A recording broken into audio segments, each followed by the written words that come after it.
राइस्टार एक सुनसान रास्ते से दूसरे गांव के लिए जा रहा था। अचानक से उसके सामने एक ट्रक आ जाती है कि राइस्टार अपनी बाइक दाएं की ओर मुड़ा लेता है। उसकी तेज स्पीड होने की वजह से उसका संतुलन बिगड़ जाता है। वो पेड़ से बचते बचाते वो गलती से एक गांव में घुस जाता है। तभी 7 बज जाते हैं। धीरे धीरे अंधेरा हो रहा था, पर उस गांव में घंटी की आवाज गूंजने लगती है। अलग अलग आवाजें आने लगती हैं। थोड़ी देर में वहां अफरा तफरी मच जाती है। लोग इधर उधर भाग रहे थे। दरअसल लोग अपने अपने घर में जा रहे थे। सभी के हाथ पैर कांप रहे थे। लोगों के चेहरे पर अलग ही चिंता थी। फिर राइस्टार गांव में और घुसता जाता है।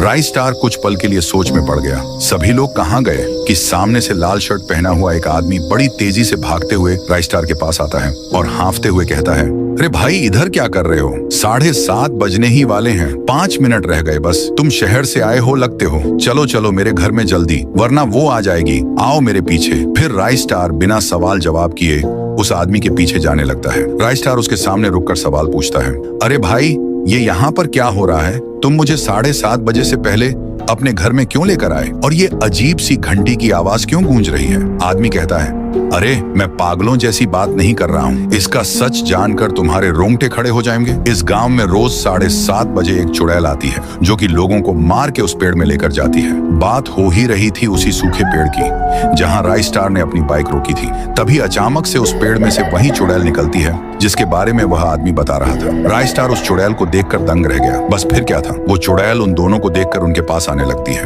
वह उनके पास आके कहती है, राइस्टार, ओ राइस्टार, जरा बाहर तो आना। मैं तुम्हारी बहन जैसी हूँ ना, मुझसे डरो मत। आओ बाहर। 1 मिनट, तुम्हें मेरा नाम कैसे पता है? मैं तो तुमसे पहली बार ही मिला हूँ। अरे इसके मुंह मत लगो, इसको सारे लोगों के नाम पता है। ये खतरनाक भूतनी है। इतना कहते ही वो चुड़ैल वहाँ से तेजी से जाने लगी और वहीं पास के दूसरे पेड़ के पास जाकर रुक गई। फिर राइस्टार सवाल पूछता है, मुझे एक बात बताओ, ये भूतनी लोगों को क्यों मारती है और ये पेड़ में आई कैसे? इस चुड़ैल में बहुत गुस्सा था। ये कब से होने लगा? फिर आदमी बोलता है, बताना तो नहीं चाहिए, पर तुम अच्छे और नेक इंसान लगते हो करके मैं तुम्हें बता रहा हूँ। ये 10 साल पुरानी कहानी है।